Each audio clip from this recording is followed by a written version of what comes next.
कंस की मृत्यु हुई। कंस की दो पत्नियां थीं। वेद व्यास जी लिखते हैं, अस्ति प्राप्तिश्च कंसश्च महिष्यौ भरतर्षभा मृते भर्तरी दुखारते इर्यतु स्म पितुर्ग्रहान। कंस की दो पत्नियां, एक का नाम था अस्ति और दूसरी का नाम था प्राप्ति। जब कंस की मृत्यु हुई तो कंस की दोनों पत्नियां अपने पिता जरासंध के घर पहुंचती हैं। और पिता जरासंध ने जब अपनी बेटियों की इस स्थिति को देखा, कैसी स्थिति, कपड़े कुछ अलग हैं, मांग में सिंदूर नहीं है, माथे पे बिंदी नहीं है, तो जरासंध को दुख हुआ। बेटियों से कहता है कि बताओ तुम्हारी हालत किसने की, किसने बनाई। पता चला कि कृष्ण ने भगवान कृष्ण ने कंस का वध किया है। तो कंस के वध की बात जान के जरासंध अपनी बेटियों से कहता है कि चिंता मत करो, कल ही उस काले कृष्ण को बांध करके ला करके तुम्हारे सामने मैं खड़ा कर दूंगा। और जरासंध ने भगवान श्री कृष्ण के ऊपर 17 बार 23 अक्षौहिणी सेना लेकर के आक्रमण किया, पर भगवान कृष्ण ने 17 बार जरासंध की सेना को हराया। उसी समय नारद जी पृथ्वी पर आए और नारद जी के मन में भाव आया कि भगवान ने जरासंध की सेना को तो प्रायः समाप्त कर दिया है, लेकिन अभी कालयवन और उसकी सेना बची है। पृथ्वी पर एक राजा हुआ है म्लेच्छों का, कालयवन। तो नारद जी सोचते हैं कि भगवान का तो अवतार ही धर्म की स्थापना के लिए हुआ है, भगवान का अवतार ही धर्म की रक्षा के लिए हुआ है। इसलिए नारद जी कालयवन के पास पहुंचे और कालयवन से कहते हैं, कालयवन क्या तुम जानते हो इस संसार में सबसे ज्यादा बलशाली कौन है? कालयवन ने कहा, कौन है नारद जी? नारद जी ने कहा, कालयवन तुम सबसे बलवान। अब देखो, अपनी अपनी प्रशंसा सबको प्रिय होती है। किसी के घर कोई जाए और उससे पानी ना दे, चाय ना दे, कॉफी ना दे, जूस ना दे या कुछ खाने मीठा ना दे, सिर्फ उसकी प्रशंसा कर दे, तो दुनिया में यदि रसगुल्ले से ज्यादा भी कुछ मीठा है, गुड़ से और शक्कर से ज्यादा भी कुछ मीठा है, तो वो क्या है? व्यक्ति की प्रशंसा, तारीफ। कोई किसी की तारीफ कर दे वो गुब्बारे जैसा फूल जाता है। नारद जी ने जब इतनी तारीफ की तो कालयवन बिल्कुल बहुत खुश। नारद जी ने कहा, पर कालयवन अभी अभी एक वीर दिखने लगा है। कालयवन ने कहा, कौन है नारद जी?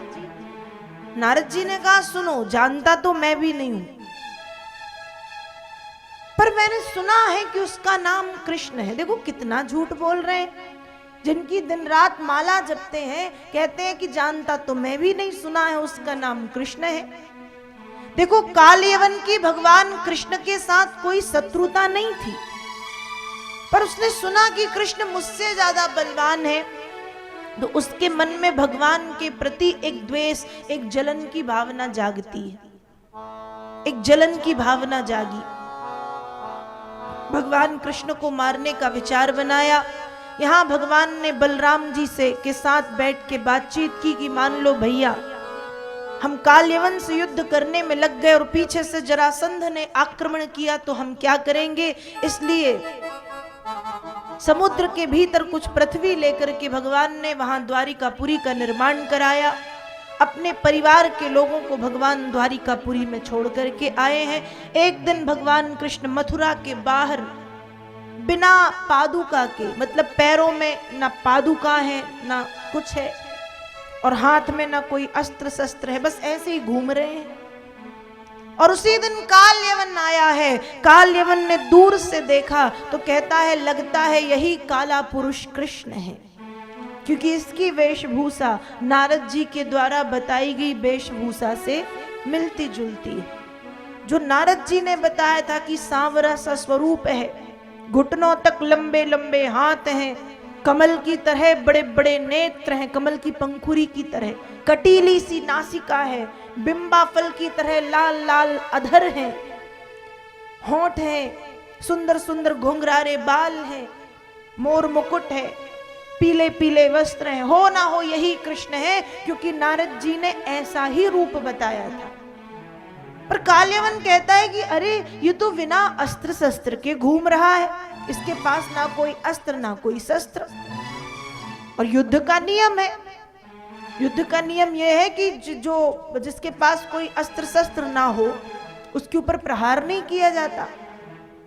तो काल्यवन ने कहा पर इसे मारूंगा तो मैं, इसके पास अस्त्र शस्त्र नहीं है तो मैं भी अपने अस्त्र शस्त्र फेंकता हूं। काल्यवन ने अपने सारे अस्त्र शस्त्र एक तरफ फेंके और वो भगवान कृष्ण की तरफ आया। जैसे ही भगवान ने उसे अपनी ओर आते देखा, भगवान ने भी दौड़ लगा दी, भागे कृष्ण। लीला है प्रभु की ये, और रणभूमि को छोड़ करके कृष्ण भागे हैं, इसलिए प्रभु का नाम पड़ गया रणछोर।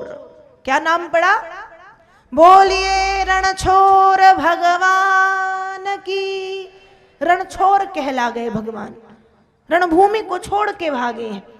आगे आगे कृष्ण, पीछे पीछे काल्यवन, और काल्यवन पग पग पर कहता है अरे रुक जाओ रुक जाओ रुक जाओ, तुम परम यशस्वी यदुवंश में उत्पन्न हुए हो, तुम्हारा इस तरह से कायरों की तरह भागना उचित नहीं है, रुक जाओ रुक जाओ।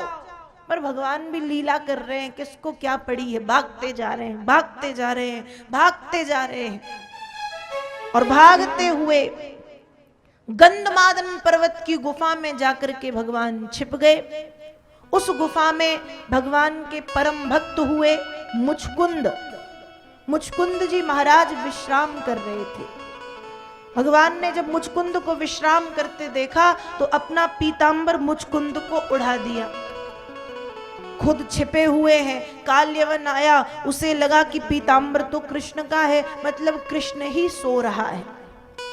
सोच रहा होगा कि मैं सोचूंगा सोते हुए शत्रु पर कभी प्रहार नहीं करते तो मैं इसको मारूंगा नहीं, पर ये इसकी गलत सोच है।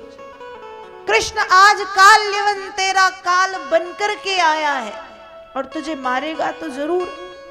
और काल्यवन ने मुचकुंद को कृष्ण समझा, उनका पीतांबर खींचा और एक लात जब मुचकुंद को मारी तो मुचकुंद के नेत्र खुल गए।